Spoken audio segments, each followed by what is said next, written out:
अपनी मधु के रोने और कहारने की आवाज को सुनकर सीमा हॉस्पिटल के वार्ड की तरफ भागी। ससुराल वालों ने उसकी बेटी को दहेज के लिए जिंदा जला दिया। वो तो पड़ोस में रहने वाले अब्दुल जी थे, जिन्होंने उसको बचाया और हॉस्पिटल पहुंचा दिया।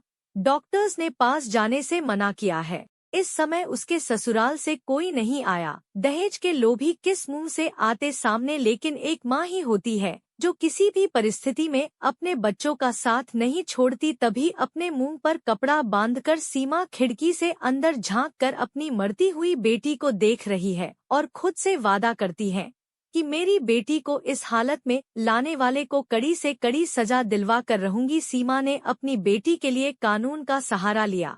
उसने अब्दुल जी का साथ के लेकर उसके ससुराल वालों पर केस कर दिया।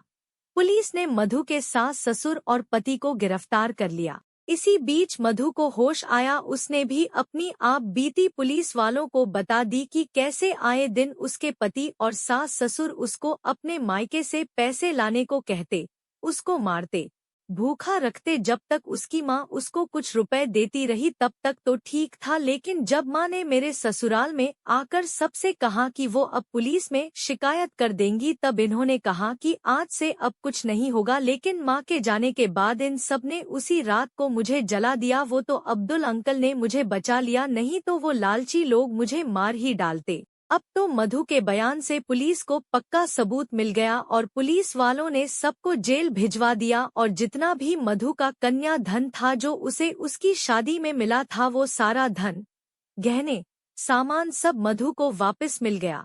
अब सीमा को हमेशा के लिए अपनी बेटी मिल गई। सीमा ने सबको समझा दिया कि अगर आपको बेटी है तो आप उसको मरने नहीं देंगे, बल्कि उसका ज्यादा ध्यान रखेंगे। माना लड़की वाले बेटी का कन्या दान करते हैं, उसे जिंदा जलाने के लिए ससुराल नहीं भेजते।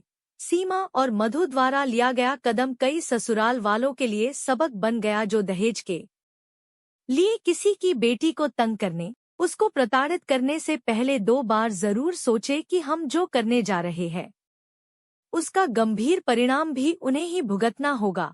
दोस्तों, जो लड़की आपके घर बहू बनकर आती है वो भी किसी की बेटी है, किसी माँ के कलेजे का टुकड़ा है। आप उसके सपनों को पूरा करने के उसकी मदद करो। दहेज के लिए अपनी बहू को परेशान मत करिए। वीडियो अच्छी लगे तो